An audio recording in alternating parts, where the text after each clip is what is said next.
Petite information, avant que la vidéo commence, je tenais à vous préciser que j'ai eu pas mal de problèmes de micro. Du coup, j'ai fait quelques petites voix off pour compenser tout ça. Voilà, c'est tout ce que j'avais à dire pour l'instant. Je vous souhaite en tout cas une très bonne visite.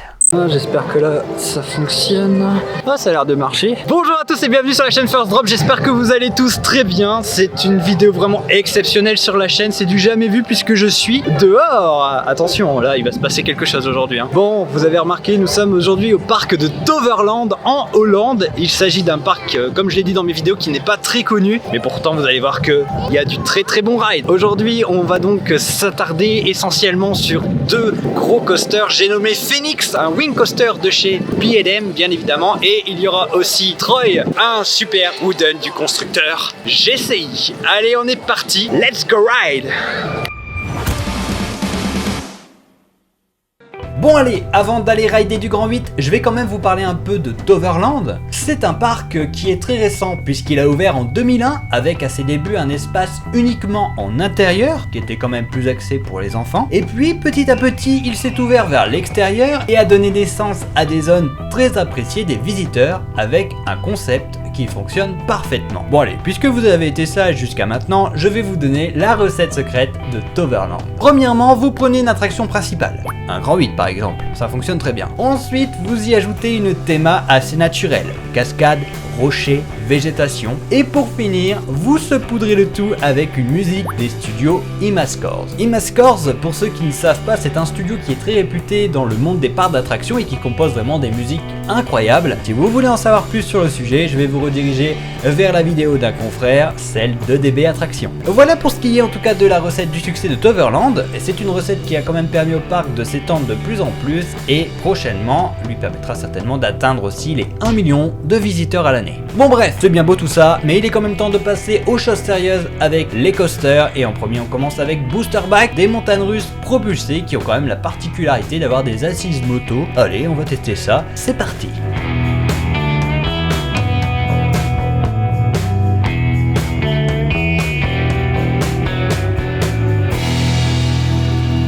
Bon, petit compte rendu du motorbike modèle Vekoma. J'étais pas franchement super confiant, hein. L'idée de le faire, je vais pas vous le cacher, mais c'est pas mal en fait. C'était bien. Regardez ça. C'est la bonne idée, c'est de passer au jet d'eau avec la caméra. Bon, la question maintenant c'est est-ce que je tente le passage ou pas?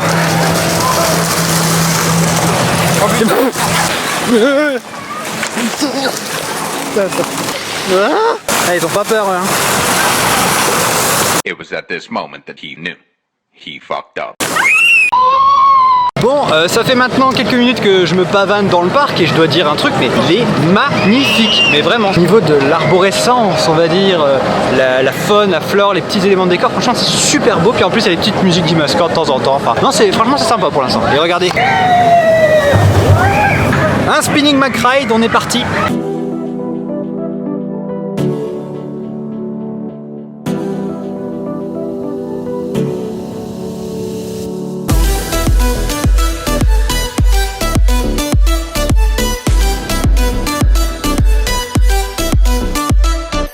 Bon, et ben je sors du petit spinning McRide. Je vous avoue, je vais pas me tenter à dire le nom parce qu'il est très compliqué. Et regardez derrière moi, je suis dans la zone donc Avalon qui est toute récente, elle date de 2018 avec le Sublime Wing B&M qui a l'air vraiment très bon. Je vais aller le faire, je vais le filmer sous tous les angles, petite musique épique qui va bien et puis bien sûr je vais vous faire un petit débrief juste après.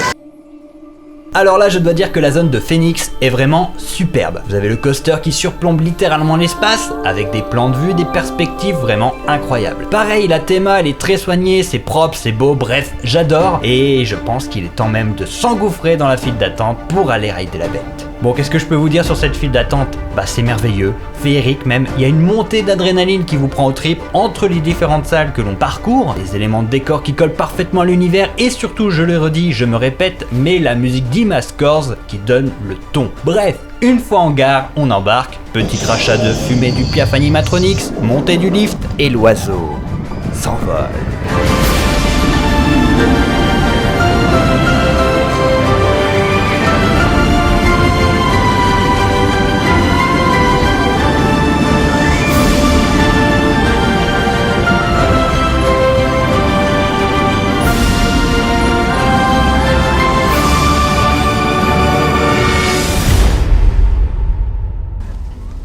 Que dire sur Phoenix? Déjà, pour ceux qui ne le savent pas, il s'agit d'un wing coaster. C'est vrai que j'en parle depuis tout à l'heure, mais j'ai pas vraiment expliqué ce que c'était. En fait, c'est une montagne russe où la particularité se situe au niveau de son assise, qui va se faire de chaque côté du ride. Ah, si seulement on pouvait en avoir un comme ça en France. Phoenix lui culmine donc à 40 mètres, il file à 95 km/h, et qu'est-ce qu'il est bon!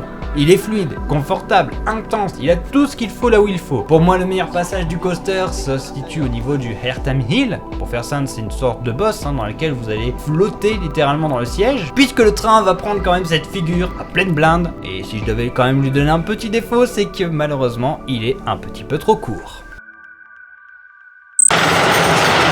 Hey, mais que voilà! Hello, darling! Si seulement vous pouviez voir ma tête à ce moment-là.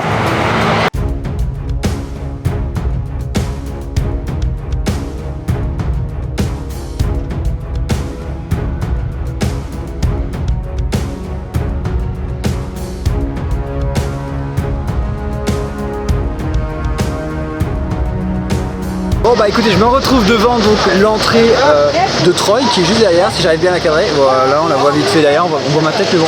Donc un petit GSI qui date de 2007 que j'ai très envie de faire. Donc bah écoutez, on est parti, on va tester ça. On va embarquer dans quelques minutes dans ce magnifique Grand 8 en bois, mais d'abord quand même quelques petits plans sur la zone qui est vraiment très sympa, moins détaillée certes que celle de Phoenix, mais en même temps elle date aussi. Par contre le coaster lui il est magnifique, hein. Il trône, il domine la zone, et même déjà quand on arrive depuis le parking, vous ne pouvez pas le louper.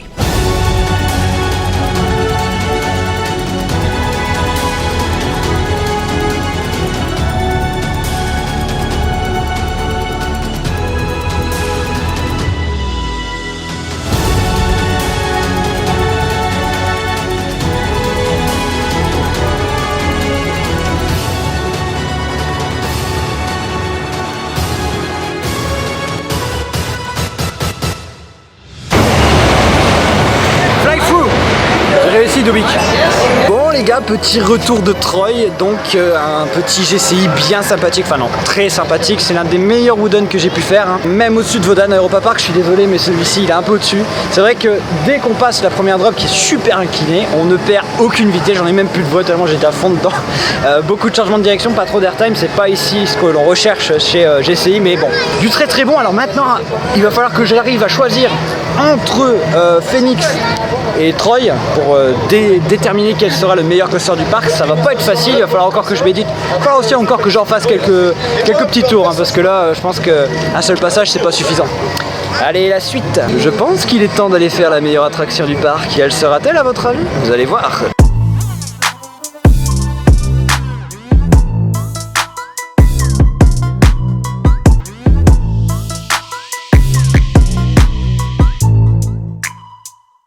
Bon, petit retour en studio pour le débrief. Il faut savoir que j'avais quand même tourné l'outro dans le parc, mais avec les petits soucis de micro que j'ai eu, ça rendait pas vraiment très bien, hein. La fluidité, il y a une question de confort.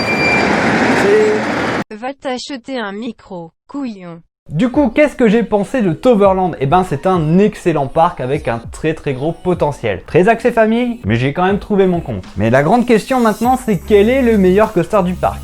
Qui a gagné finalement? Quel est le meilleur? J'ai eu du mal à me décider, mais j'ai quand même fait mon choix. Encore un cheval qui va aller dans le décor, hein. Ça va devenir n'importe quoi ce fond de vidéo, hein, je vous préviens. Bon, pourquoi Troy? Ben, tout simplement parce que je l'ai vraiment trouvé très punchy. C'est vraiment ce que je recherche dans un coaster, ce côté un petit peu brut, ce côté un peu rudimentaire vraiment. Phoenix est vraiment impeccable, hein. La théma elle est folle, mais ça reste quand même un excellent coaster et ça reste bien évidemment mon avis. D'ailleurs, les on-ride ne sont pas de moi, c'est la chaîne Coaster Hipsters qui font des on-ride et sans copywriting, donc du coup j'ai pu les mettre dans ma vidéo, donc merci à eux. Petit lien en description bien évidemment. Voilà, en tout cas cette vidéo sur Toverland est terminée. J'espère vraiment que ce concept vous plaît. Je vais sûrement travailler tout ça, hein. Là on est sur un premier format, donc ça va bien sûr évoluer avec le temps. N'hésitez pas à me dire aussi en commentaire vous ce que vous pensez de Toverland et bien évidemment de cette vidéo. Je vous remercie en tout cas de votre visite sur ma chaîne. On se voit bien évidemment très bientôt pour de nouvelles vidéos dans les parcs. D'ailleurs il y a Bellworld qui arrive et il y a certainement aussi Fantasyland. Et en attendant, bien évidemment, je vous dispatche.